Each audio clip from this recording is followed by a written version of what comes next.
ចង់ screenshot នៅលើ iPad Pro ថ្មីត្រូវធ្វើយ៉ាងម៉េច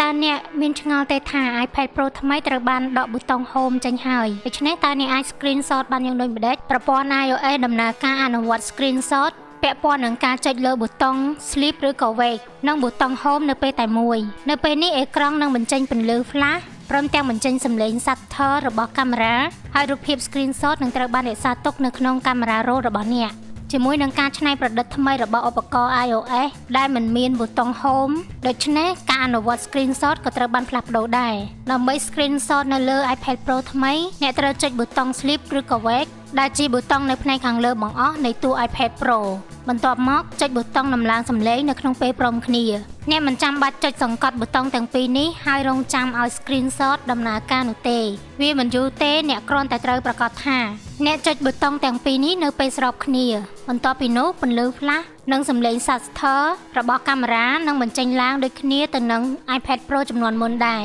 គួរបញ្ជាក់ផងដែរថាសម្រាប់ទូរស័ព្ទ iPhone ដែលមិនមានប៊ូតុង Home ទាំងអស់ការ screenshot សុទ្ធតែអនុវត្តតាមវិធីដូចគ្នានេះទាំងអស់